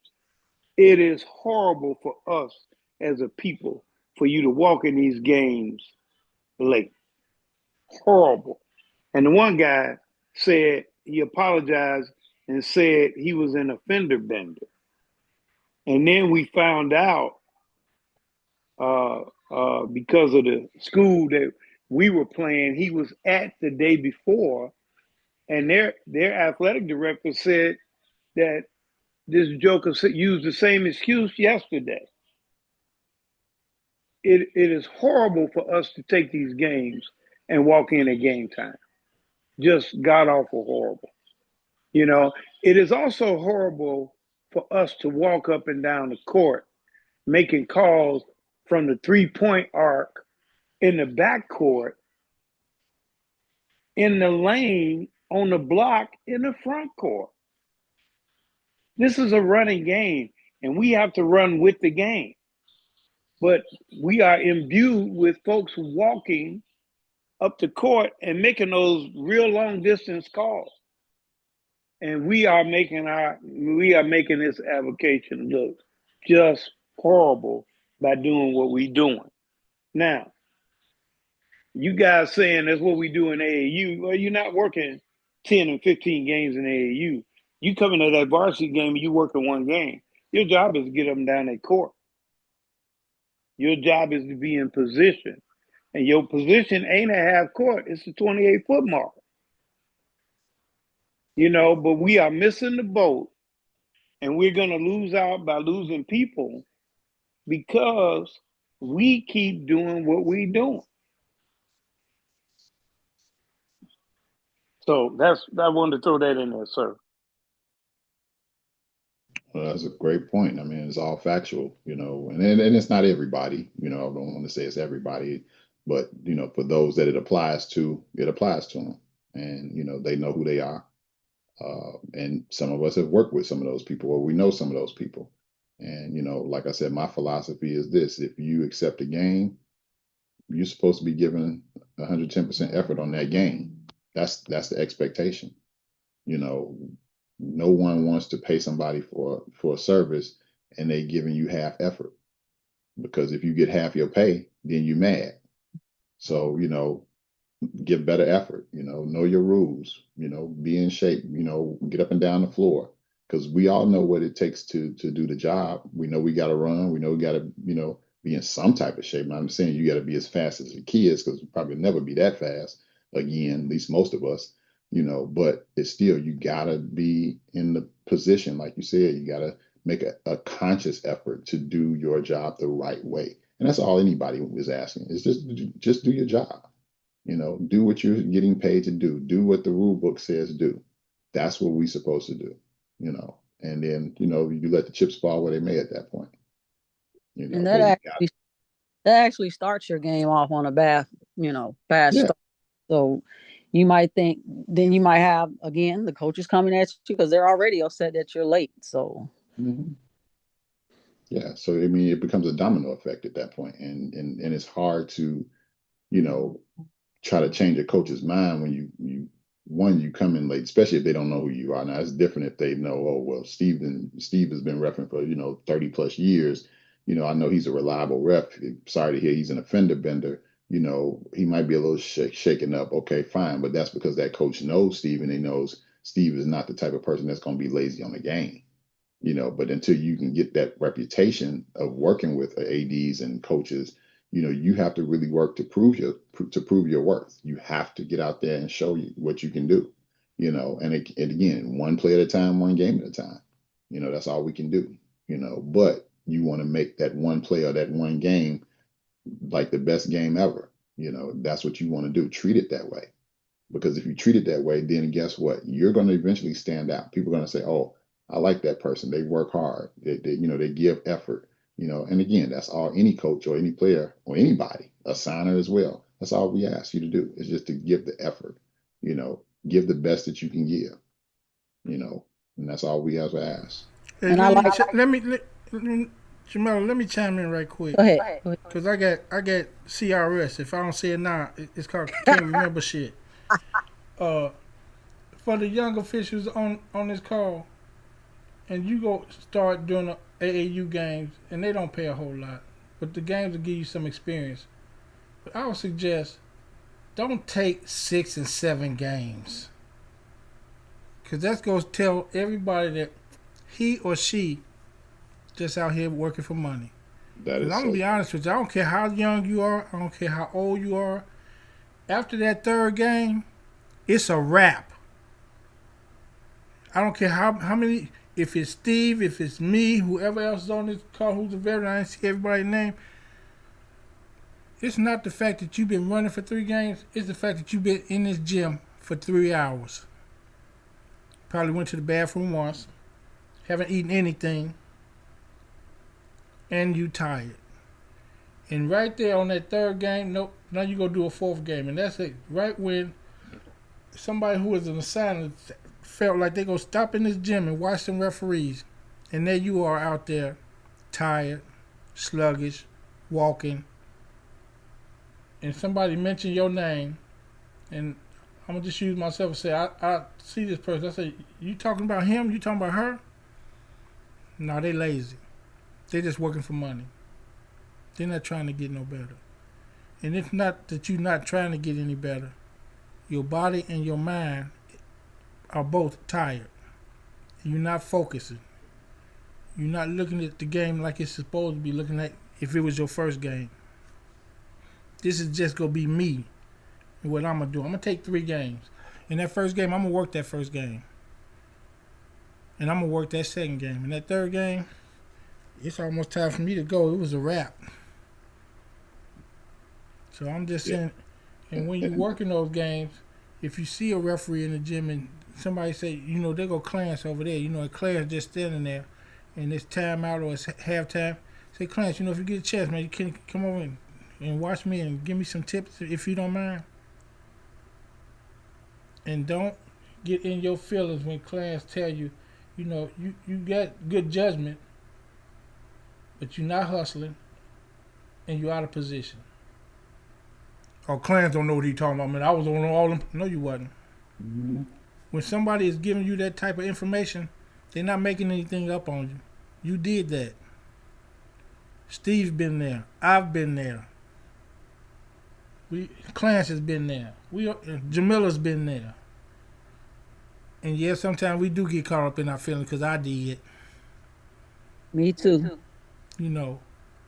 But when you get through with the game and you go back or you get home and you do showering and you just chilling now and you reflecting on the game, I was walking. I wasn't in position. I just didn't want to hear it. And those that want to hear it and those who take it and collect it and say, I'm going to try to work on that, are the ones who go start moving forward. Because like Clarence said, we all miss calls. If you think you go, I don't how many Clarence, how many new people are on this call? Not many. Yeah, not many, but a few, a Even couple. even the ones who on the call and who have been refereeing. I got a story. It's called I've refereed 3 perfect games, and all 3 of them were forfeits. When I put that shirt on and I go on that floor, I'm not gonna be perfect. I'm gonna try to be perfect. I'm gonna try to be good, but it's not gonna work because we human. We make errors. We not perfect. So whatever I messed up on, the next time I see that play, I guarantee you I'm gonna get it right. I'm gonna Because put like he that. said, basketball is repetition. And that same play that I missed, it's gonna happen again, and it's gonna happen again, and it's gonna happen again. Every now and then you get 1 or 2 plays you say, I never saw that before. And both of those plays were 5 years apart. So in 5 years I saw all the same different plays over and over again. All right, thank you. Jamila, you want to say something? I forgot, but He's talking about the t-shirt. yeah. Oh, but I'm gonna get that slogan on the t-shirt. What Soup said. I ref 3 perfect games, and they were all forfeits. I'm gonna put that on the shirt. Yes, please. But they said the only perfect game you referee is the game that never happened. And that's exactly what he means. Those games never happened. They was I four. just I just wanted to say something too. I'm sitting here listening to the call. My son walks in and he heard you, Andrew, and he said, oh, and when he said he ref 3 perfect games, my son is 24. He said he ref 3 perfect games, and then when you said they were all forfeit, he bust out and laughed. And he says, oh my gosh, he thought you really ref 3 perfect games. So it was hilarious. So actually he did sign up for to be a referee. He did have some challenges, and he just it was really tough for him. And so then I just asked him if he wanted to ref again. He says, well, he wanted to ref with you, Andrew, because then he said that since you did the perfect games, he wants those perfect games too. So I just thought I would share that with you guys. Thank you so much. That's good. That's good. All And right, that's what it's about. It's about camaraderie and helping each other get better. But I hope you don't give up because it's gonna be hard time, but it's gonna be a lot of fun times. So when he stays with it, it's gonna get better and better. Gladys. No, he's not. He's not that good. Oh, you know him, Steve? Yeah, I know him. I'm joking. I know. Yeah, Yeah. So great kid. we Great we all kid. He we all got it from his uncle Steve. oh, okay. Good. Good. Well, hey, hopefully he'll get the bug to want to come back out there and give it a shot. And again, we are a community and we are here to help each other get better, and hold each other accountable. Oh, So I like remember what I was gonna say, Coop. I forgot. And then I wanted to say he didn't get that from Uncle Steve. He got it from his mom. Steve. Okay. okay. Thank you. Oh, Steve. As a kid say, shots fired. Right. No, but I wanted to say, it's great that Alicia, she actually has standards when she assigns games over the summer, that you have to be on the court or in her site at a certain time prior to your game. So even during the off season, she's making officials be there on time, and she's serious. If you don't be there on time, you are cut. I Hmm. just mentioned that. Oh, And not and, only and your pay is cut. And yes, that right. too. That And again, this is just like your regular job. You keep coming in late, what you think gonna happen? You think they're gonna keep you on staff? No, eventually you gonna get cut, or they're gonna let you go, or whatever the case may be. So I mean, we want to create good habits. This is just like the athletes, they're in the gym during the off season working on their game and in the weight room and conditioning and all that stuff. This is our chance to do the same thing from an officiating standpoint. And so, you know, practice good habits. Getting to your games on time. If you know you're a late person, you need to focus on getting on time. If you know you struggle with certain rules, you need to study those rules more often. If you need to hustle and get in position, You need to do that more often. Like you got to work on your weaknesses so that you can get better.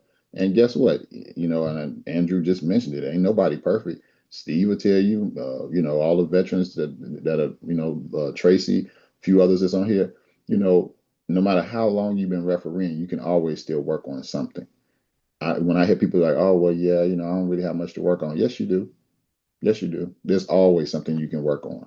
From the rules knowledge to seeing plays to watching videos, learning how to break down video, communication, like we were just talking about earlier, how to de-escalate situations. I mean, there's always something you can work on. So and Coop, Coop and I didn't have all these videos when we first started. We had people that was watching the game or somebody that told you how bad you were, and you had to get through it. But wow, everything is on video now, and I mean, it's a good thing, Steve, but sometimes it's a bad thing too. But I get it. No, I don't think it's a bad thing. I think it's always an opportunity to get better. It is an opportunity, but bad in a way where you're getting like broadcasted on social media when you made a mistake, and that kind of make a person feel bad about themselves at the same time. Well, not coming from like a learning or teaching perspective. That's what I'm saying. Yeah, I get that, and I made some calls in one of the championship games I did, and I got blasted in the newspaper. But what took me out of it is they gave me referee of the year trophy that year, so I didn't feel as bad. I looked at the guy because I happened to see him downtown, and he said, "Yeah, man, I'm sorry about the article." I said, "That's all right. I want to show you something," and it showed in my plaque. It said referee of the year. So you're gonna get that every time you make a call. Somebody's gonna be mad. The call Chris Head made, all of the people at the ball prep think he's the worst official ever, but it was a foul. It was a great call. Yeah, well, we know it, but the people at the ball prep don't know it. And then he did a game earlier with East St. Louis. Them fools won their state championship, and they still put a big article on Facebook about him, about how bad he was on their game. So you're gonna get that, and I agree.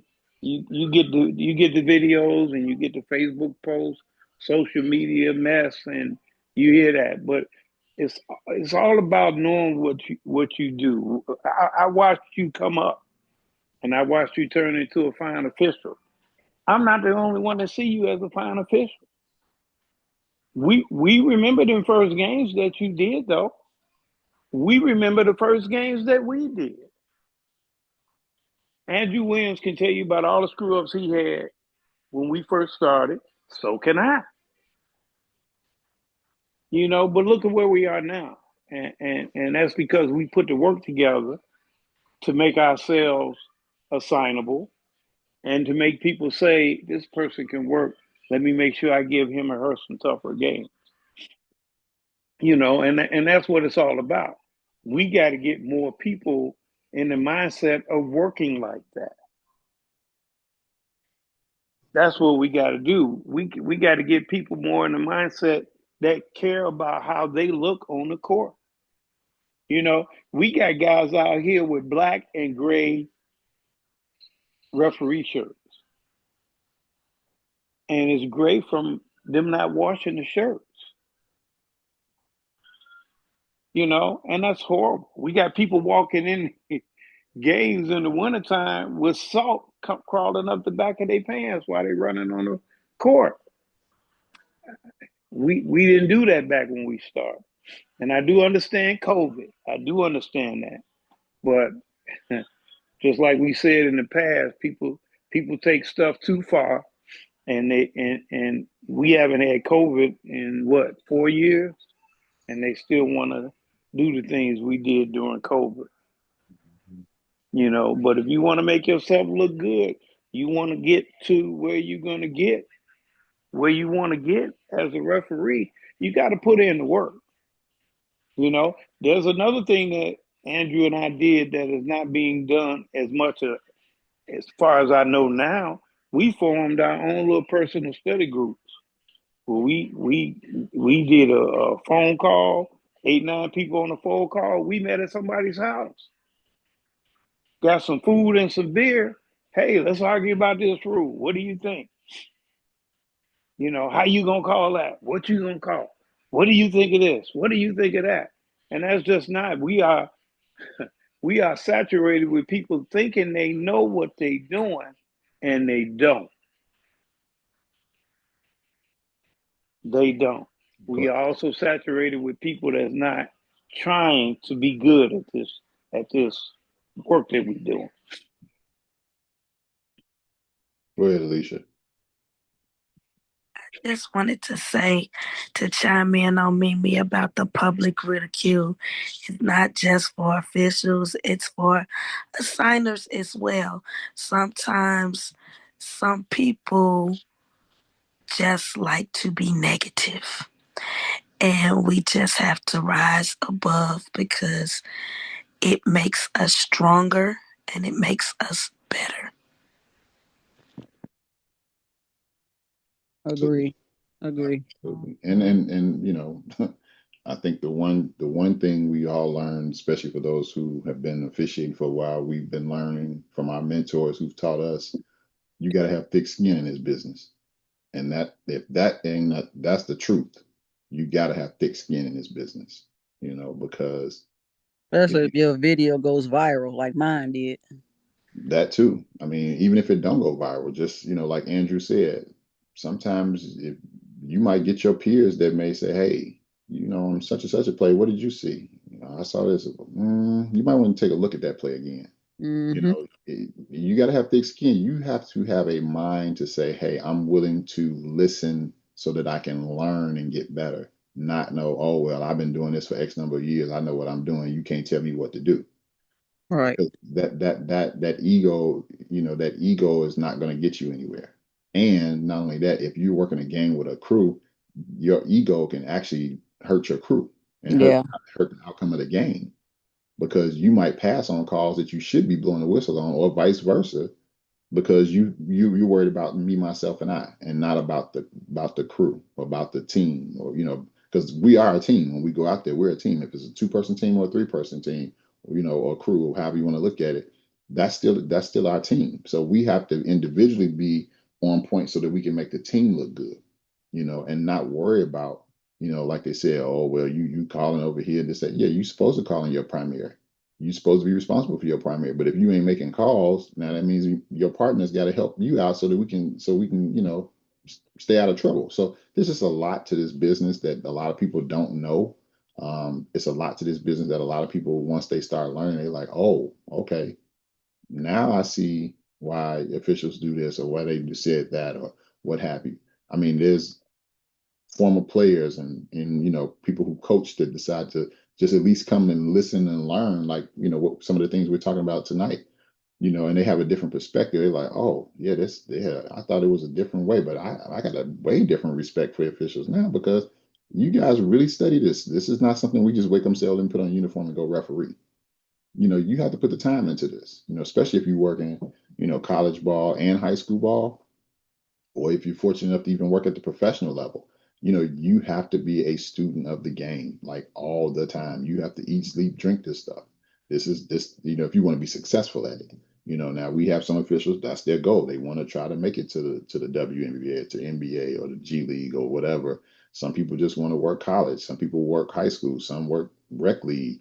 Some work a little bit of both, or a little bit of all, whatever. But the bottom line is, the more levels you want to work, the more you got to put time into this. Because now, if you work in high school and college, guess what? You got to learn 2 different sets of rules, and you got to know how to apply them in the right situation. That's not always easy, but you have to be disciplined enough to know what to do and how to do if you want to be a really good official.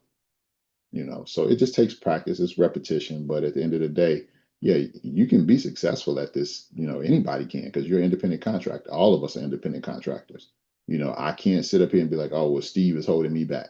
Steve not stopping me from reading the rule book. Steve not stopping me from exercising and getting in shape. Steve is not stopping me from getting out on that floor, making the right calls in the right situation. Even though Steve might be talking bad about me, that's not going to stop me from doing my part. And trust me, when you're doing a good job, it's going to show. It's going to show. And that's what you have to do. You have to, ignore the naysayers, stay, like you said, rise above all the negativity and just keep grinding, keep grinding, and if the more you keep grinding, the more better success you'll eventually have in this business. All right. Anybody else got anything? Trey, you on the call? You want to say anything to the people on the call? This is Tracy Carruthers. He's a 3 times IHSA state finals official, as well as also one of the MNS Association trainers. Feel free to say a few words, Tracy, if you want. Hey, everybody on this call. Thing about refereeing is don't be perfect, be good at what you do. That's all that's required. And know the rules. That's all that's required. That is all that's required. I don't have anything else. Well, Tracy will be at the trainings as well, and I'll tell you this now.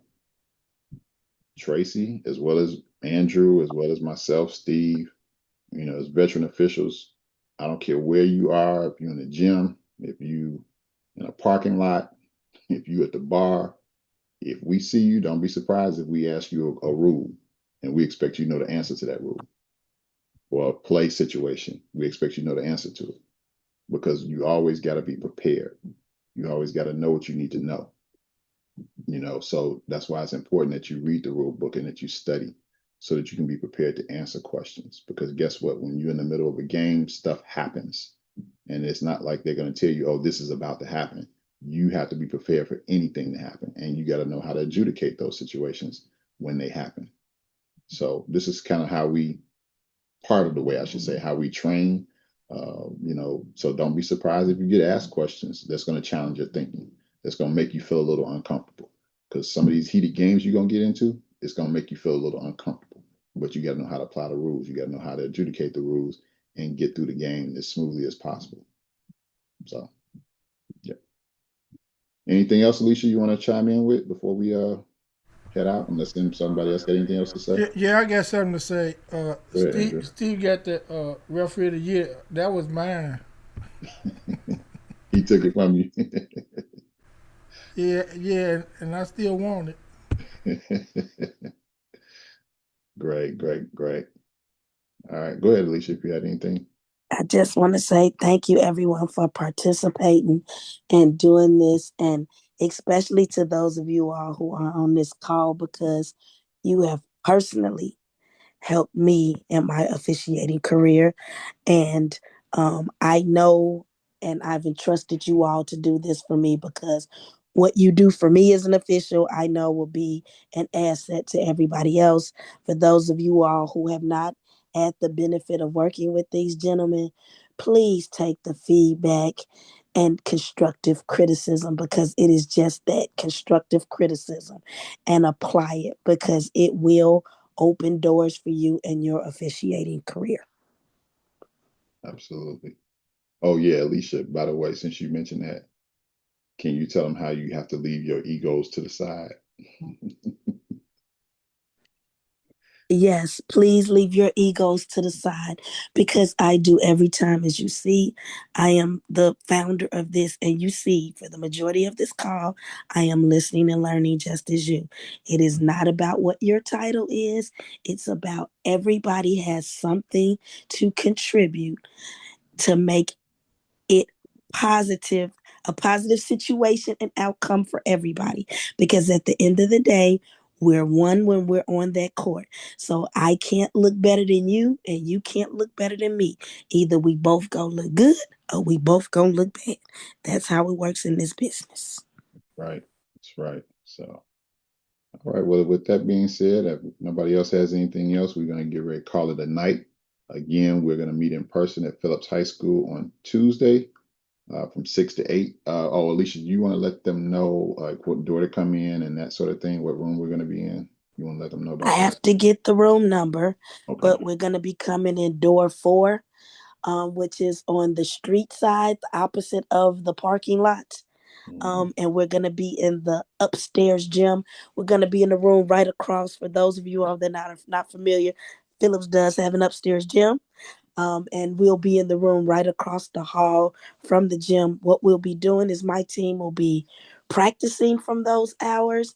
So it'll be classroom in the beginning, and then you guys will go into the gym and they will run a scrimmage game where we'll be able to do on court um, mechanics and situations. We'll use the guys to be able to do game time situations. So that's what we will be doing on Tuesdays. And on Thursdays, the calls will be done via Zoom, which would include anybody that would like to participate.